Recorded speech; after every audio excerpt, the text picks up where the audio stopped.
when I was in the middle of burnout, I used to wonder why the tiniest little thing will completely trigger me. And that thing could be a sharp email from a client, a friend canceling on our plans last minute. It could be just a single extra thing added to my day.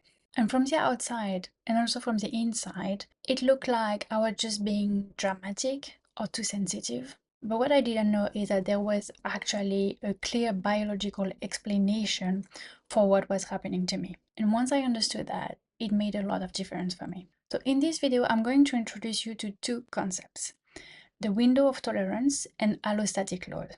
And those two concepts will completely reframe how you see your own reactions. By the end, you will understand not just why you get overwhelmed, but why it makes total sense that you do. And you will start to see what we are building together in this program inside that community. The window of tolerance is a concept developed by Dr. Dan Siegel, and it describes the zone of arousal where you feel grounded enough to actually function. So to think clearly, to feel your feelings, and to respond rather than react. When you're inside your window, you can handle the normal ups and downs of life.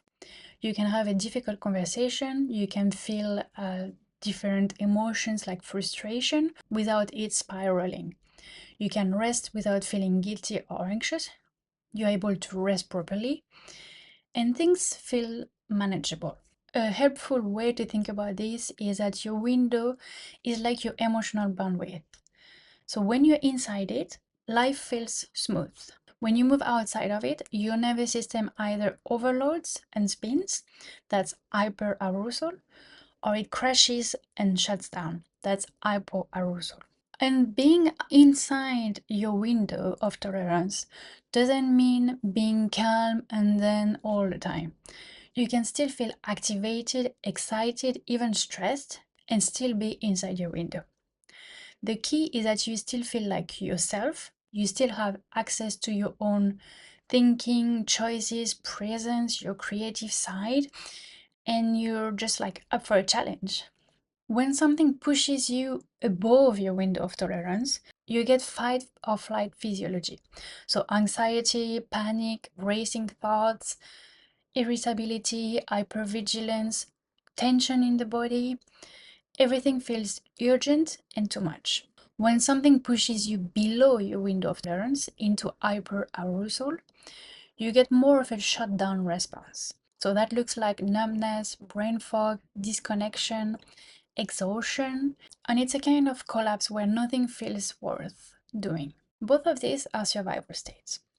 A wide window of tolerance means that you can stay present during different stress triggers before tipping into survival mode. A narrow window means it doesn't take much at all to flip you out of it.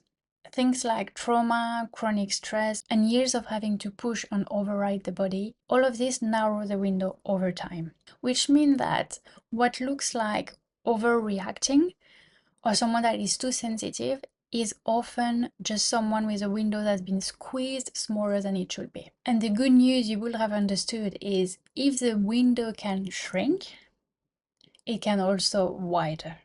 And that's what we will be working towards here, to increase your window of tolerance.